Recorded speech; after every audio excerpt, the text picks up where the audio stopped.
And as Guru Bhakti took prominence in the devotee's consciousness, the initial Vrindaban temple was put on hold to focus all resources on building Srila Prabhupada's residence, which at that time was still envisioned as a very modest, simple country retreat. And from a casual drawing sketched on a napkin, a plan began developing of its own accord, more elaborate than initially imagined, as devotees realized practically how Krishna was guiding them and empowering them to serve and honor Srila Prabhupada. At which point the theme of a simple country cottage evolved into a palace suitable for Krishna's ambassador. And the towering dome became the axis around which all community thoughts, talks, and activities revolved, as walkways and parks also developed to award a horizontal dimension. And this is what a palace does. Symbolically, a palace is a place for royalty and is known to have treasures and secrets and wonders beyond the reach of the common man. How appropriate it was that the theme evolved into a palace for Srila Prabhupada.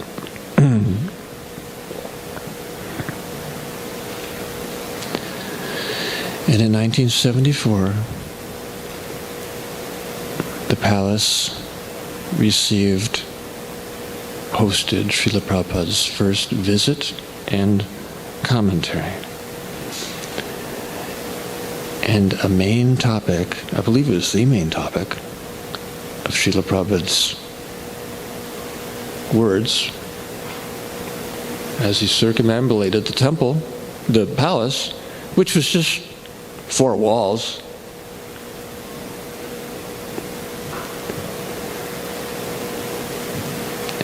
Solid cinder block walls with no windows. And as Srila Prabhupada circumambulated, he stopped at regular intervals and tapped his cane on the walls and said, "Install windows here." Now, our leader wasn't thinking about windows at that time, and he said, "We will have artificial illumination," and Srila Prabhupada rejected. No, artificial. Natural lighting.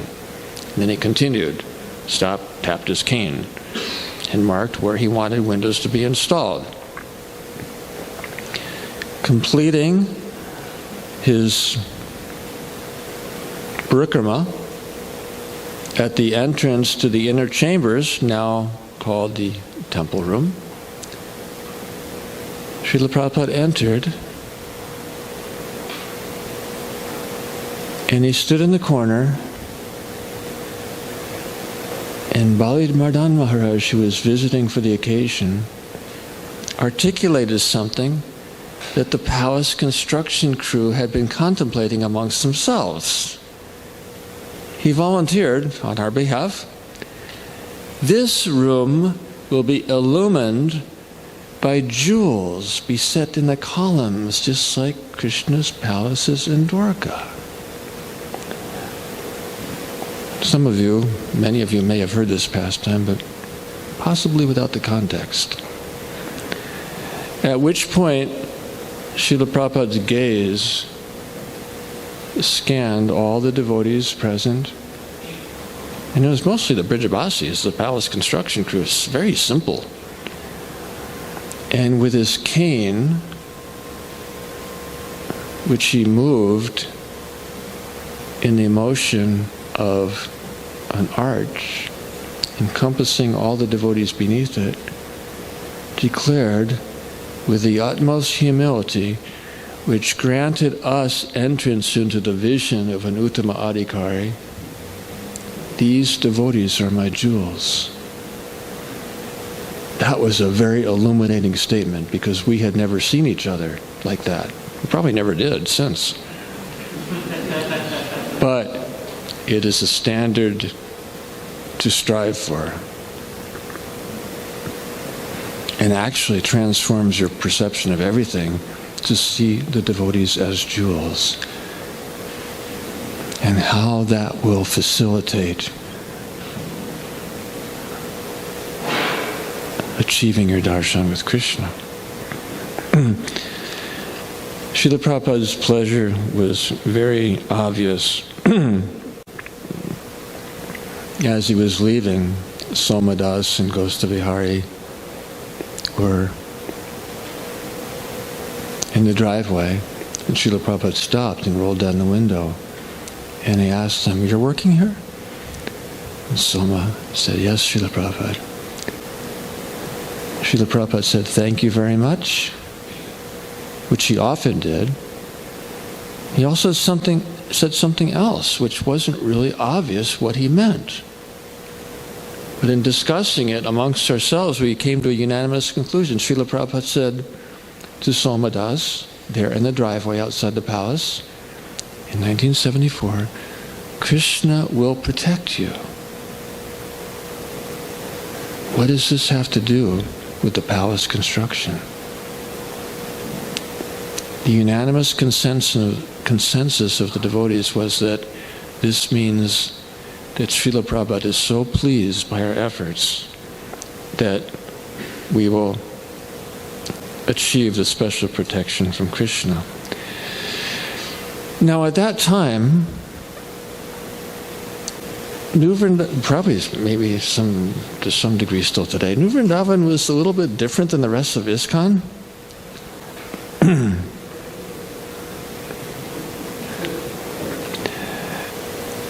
And they kind of looked down on us because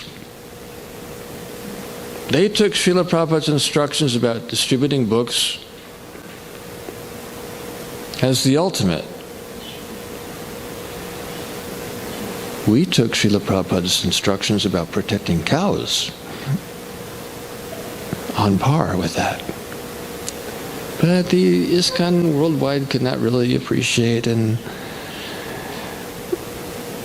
I said, what are they doing? We're distributing books. What are they doing there? Milking cows? And then when we started building a palace, what in the world are those Brijavasis doing? Building a palace for Srila Prabhupada? And Srila Prabhupada came to hear of this? And he defended us. He said, all over the world, devotees are building temples. They are building a palace for me. He, meaning our leader, has understood properly. And nobody ever said anything about that again. And he said, as soon as it's finished, I will come and live there. And in 1976, he declared, I am already living there, and I always will be.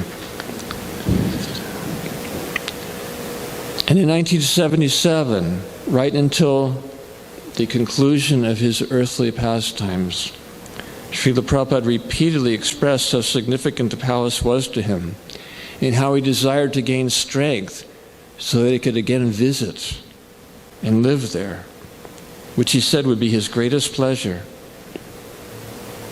Now at this time, the palace construction crew was experiencing quite a dichotomy. We were on a marathon, as we always were, because the mantra which sustained the enthusiasm of the devotees was Srila Prabhupada's coming, which he was supposed to do about 20 times and actually did about 4. But it was that enthusiasm, that loving anticipation that empowered and inspired all our efforts. But in 1977, we were getting reports that really seemed to indicate that he's on the verge of returning back to Godhead. Not that he ever left, but ascending to Golok. So it created somewhat of a, why are we on this marathon to finish his residence when he's clearly preparing to leave this world?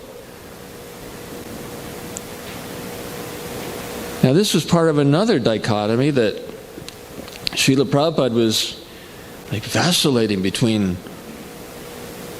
I won't leave you, and his clear instructions that I'm teaching you how to do what every man must: die. We couldn't really imagine Srila Prabhupada leaving us, but clearly he was demonstrating in his words and deeds how to prepare for the inevitable.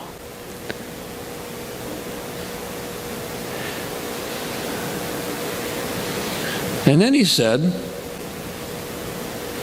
let us see which palace I will be going to. So the evidence pointed to his imminent departure, and his teaching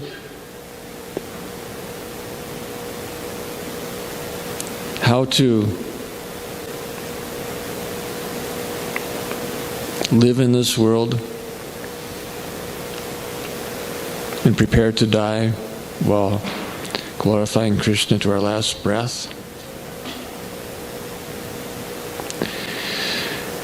And the day of his departure, when that powerful news reached around the world that Srila Prabhupada had concluded his final earthly pastime, and the devotees were seized with such a deep sense of grief, and the universe seemed dark and void, and the Shikshastakam prayers of Mahaprabhu really came to life. Sunyaitam jagat sarvam Govinda virahiname. Without Govinda, or in our case without Gurudev, everything, the world, our future, our prospects, all looked dreary, dark, void, and quite hopeless.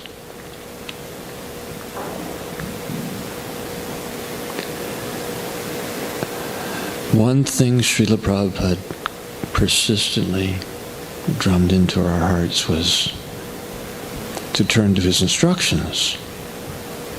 And we had those instructions. Srila Prabhupada very clearly, in the story of Paranjana, who later became Vaidarbhi and married Malayadwaj, meaning a great devotee, and she served him very faithfully till the end. And as she was massaging his feet and they felt cold, she prepared the funeral pyre, which she was on the verge of entering, when that old Brahmana appeared and said, who is this? Do you remember me? Do you remember that your Swami had an intimate friend, as do you? Like two swans living in the Manasa lake that were still so far from home? And Srila Prabhupada explained in his purports that Vidarbhi, lamenting the departure of her husband, her Swami, is how a devotee should receive the news of Gurudev's departure. And her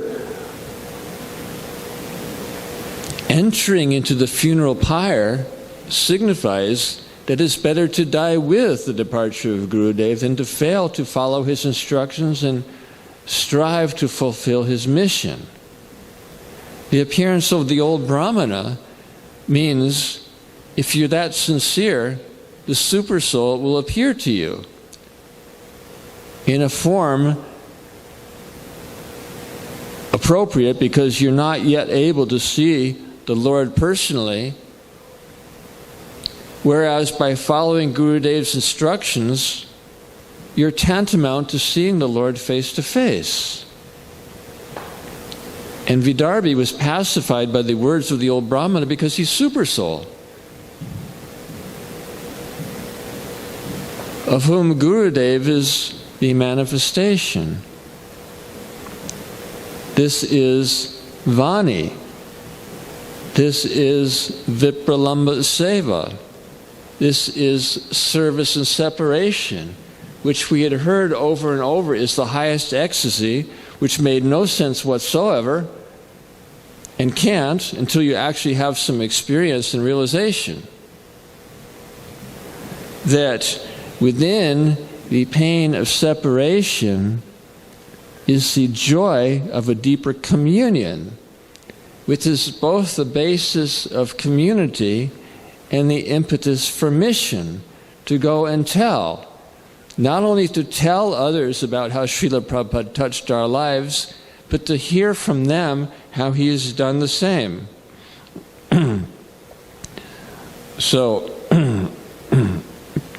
the wonder we discovered was the unfolding mystery in Srila Prabhupada's teaching, which was merely theoretical to us till this time, that in teaching us how to die, he was teaching beyond that how to live in a relationship beyond the reach of death, in a world where darkness never wins and separation is never the last word. For within the pain of separation awaits and unfolds a dynamic union where Srila Prabhupada's mercy and presence is forever expanding and growing. And this is the essence of Gaudiya Vaishnava teachings and the Brijavasi spirit.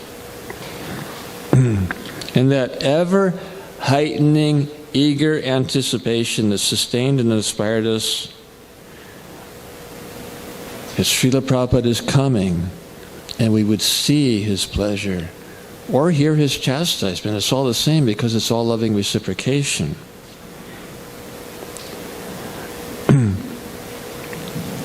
That sense of eager anticipation that Srila Prabhupada is coming became integrated with the growing conviction that he's already here and he always will be.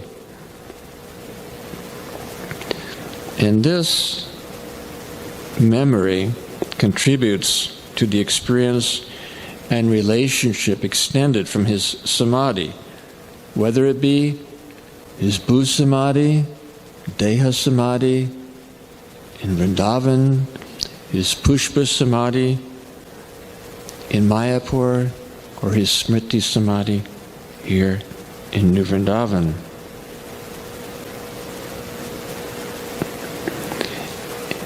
And you can experience that influence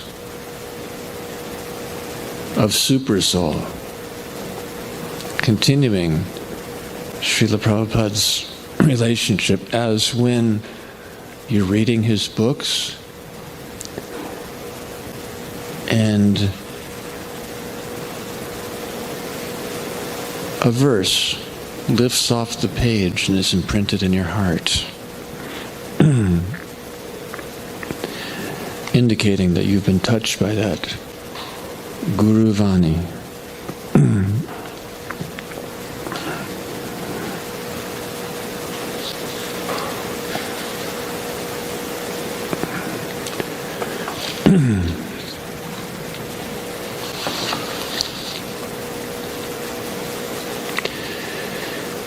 And on that night of Srila Prabhupada's departure, the devotees congregated in the palace, doing the only thing we knew in times of utter darkness, confusion, uncertainty, to take shelter of the holy name. And in that kirtan, when the devotees were literally holding one another up, when the words of Narottam Das Thakur became so vivid that in separation from the Lord and His associates, all I can want to do is to enter into fire or beat my head against the rocks. How does this compare to Krishna's instructions in Bhagavad Gita that for the soul there is neither beginning nor end, and one who is enlightened laments neither for the living nor the dead? Because these associates of the Lord award our experience of Krishna.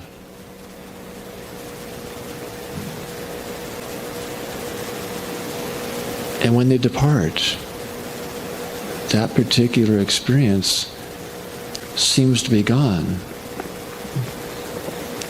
So in that kirtan in the palace, in the heart of Kartik, the most joyful month, when Srimati Radharani's blessings abound,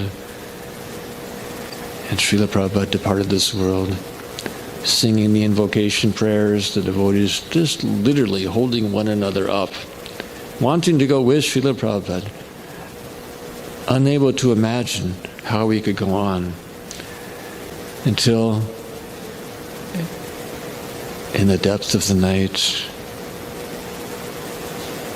in the mellows of the kirtan, we experienced a presence which transformed grief to joy and mourning to dancing. And it seemed inappropriate to feel such unbounded, unprecedented joy on the night of Srila Prabhupada's departure from this world. But it was undeniable and spontaneous, so no one could resist it. But naturally, as the sun rose the next morning, and the world was not dark like we thought it would be, but we were sustained by the experience of the night before, and the devotees were conversing amongst themselves, "Did you experience that?" And they all did. What was it? The interpretation was unanimous. Everyone, including those who had spent significant periods of time in Srila Prabhupada's personal presence, they all admitted they never experienced Srila Prabhupada to be so near and dear as that night in the palace. It is characteristic of modern society that significant encounters with others, however inspiring and helpful and illuminating and stimulating and good they may be, leave our lives basically the same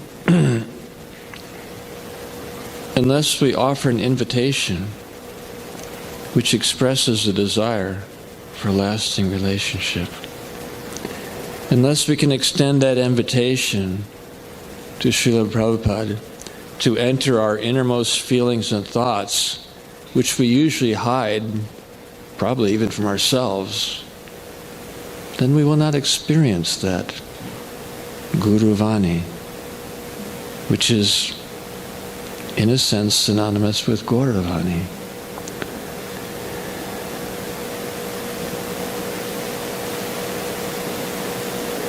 He left us that most precious example of taking Gurudev's instructions as his life and soul, and against all odds doing the unimaginable, leaving Vrindavan at the age of, 69?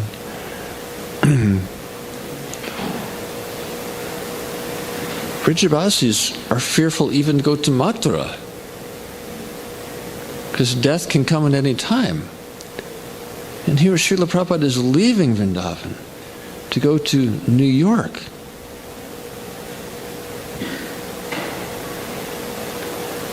This is the compassion corresponding to the pure love for Krishna, compassion for all the souls. bereft of an understanding of Krishna.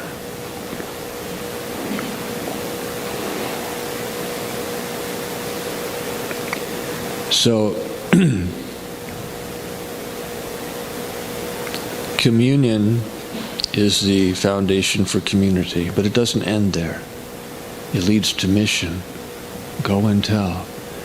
Share with others what we have experienced. And listen to them also, how Srila Prabhupada has touched their hearts. And in that way, our spiritual lives will be sustained. So, in summary, Srila Prabhupada's palace is a very unique Smriti Samadhi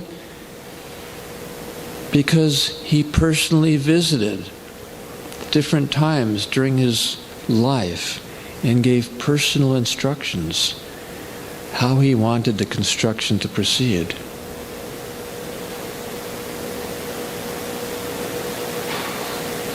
It was intended to be his residence, his country retreat. It became his Smriti Samadhi. And it was all Krishna's wonder that these simple Brijabasis, very few of whom had any experience to do anything more than milk cows, could actually construct a palace of gold. And this indicates the very personal, loving heart of Krishna, how he loves his devotees and wants to see them honored. And when he does, that same Krishna from within our hearts showers his blessings. And this is why samadhis, why the culture and history of samadhis has gained such prominence in Gaudiya Vaishnava culture as an integral component of our Krishna consciousness, developing or continuing relationship with departed Vaishnavas and Acharyas as they continue their service in the spiritual world, maintaining a presence in this world, offering the yoga pith, the overlapping of material and spiritual worlds to facilitate our return back home, back to Godhead. Thank you very much. Are there any questions or comments? Yes. Could you elaborate on this?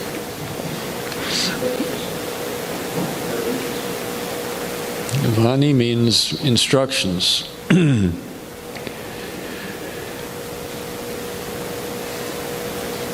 It was Lord Chaitanya's general instruction. Charideka Tarikaha Krishna Upadesh Amara Agaya Guru Hanataradesh. Go tell everyone about Krishna. Bolo Krishna Bhaja Krishna Krishna Kora Siksha Krishna Mata, Krishna Pita, Krishna Dana Pran. Tell everyone, worship Krishna, serve Krishna, learn to love Krishna. Krishna is our father, our mother, the very wealth of our lives. Lord Gauranga gave that instruction to everyone.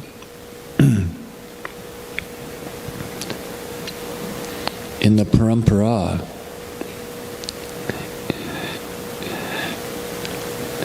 from the time of Srila Bhaktivinoda Thakur, who established the blueprint for a worldwide preaching mission, to Srila Bhaktisiddhanta Saraswati, who actually sent devotees to Western lands who were not very successful.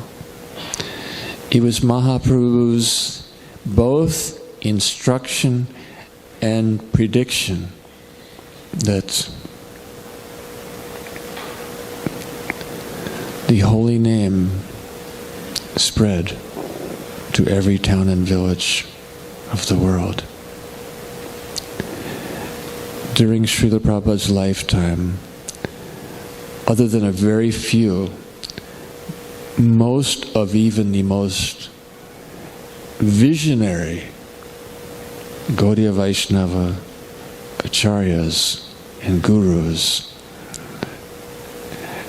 and sadhus.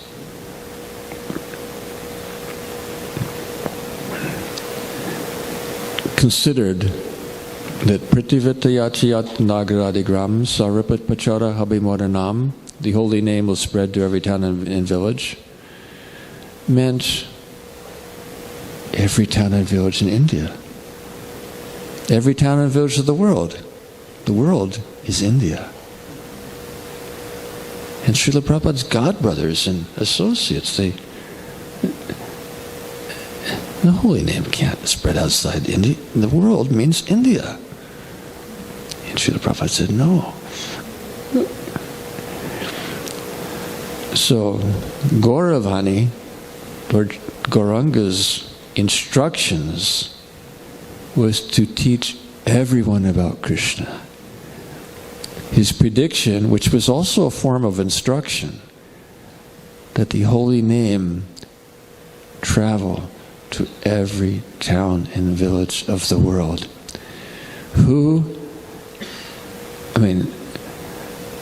Srila Bhaktisiddhanta Saraswati gave that instruction, and he inaugurated that mission. He was not pleased with the success. Who took that instruction to heart and nurtured it to fruition? That was our Guru Vani, Srila Prabhupada's instructions, which is also for the world. And back to Vaidarbhi, serving Varsana Swami, and the appearance of the mystery Brahmana, who is the old friend of Malayadvaj and Vaidarbhi as well. We're like two swans swimming in the same lake in the heart, but we're still far from home. In Srila Prabhupada's purport, taking the instructions of Guru as your heart and soul is tantamount to seeing the Supreme Lord face to face. Srila Prabhupada's, and it was also his unprecedented faith in Gauravani, the instructions of Lord Gauranga, which he took to the max. And in so doing, changed the course of world history. And in so doing, actually fulfilled that intense desire and universal prediction that the holy name would spread to every town and village. So in synopsis, Guru Vani, Srila Prabhupada's instructions, is perfectly aligned and integrated with fulfilling Lord Gauranga's instructions. And in that way, they're one. All right? Yes.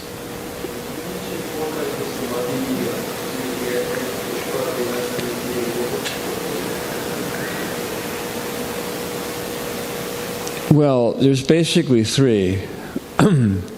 Deha Samadhi means where the body is placed. It may also be called Bhu Samadhi. But Deha Samadhi is more specific. Bhu Samadhi could be ashes. So it's Deha Samadhi, where the body is placed. Pushpa Samadhi, where the flowers worn by the departed Vaishnava as he left are interned. Smriti Samadhi, where his remembrance is enshrined.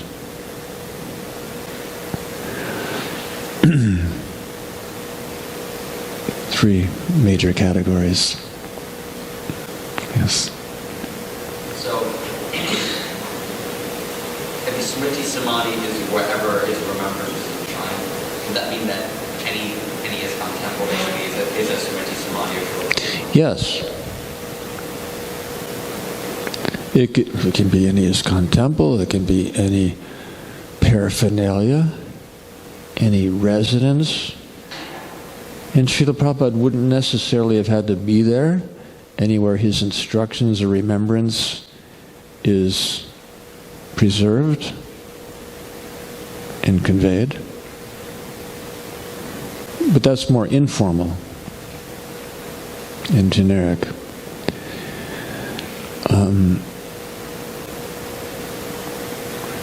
A monument erected specifically for that purpose is more specific.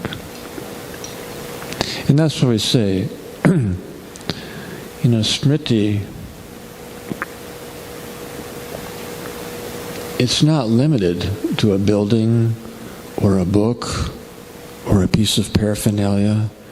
It can be anything or anyone, anywhere that invokes that remembrance. But when you add, samadhi, it infers a structure which houses that remembrance.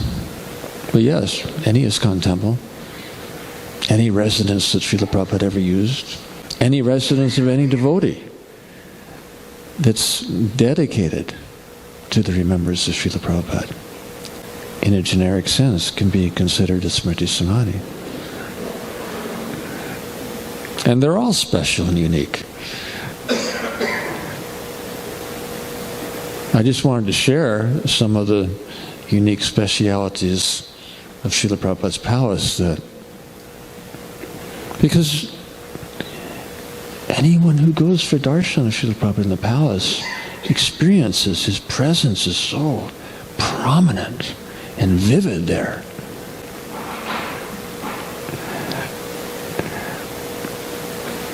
So to share a little of the history and philosophy, to give substance to that experience, is our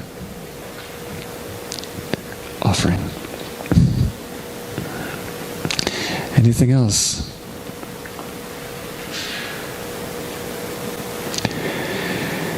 Thank you very much. Srila Prabhupada ki jai.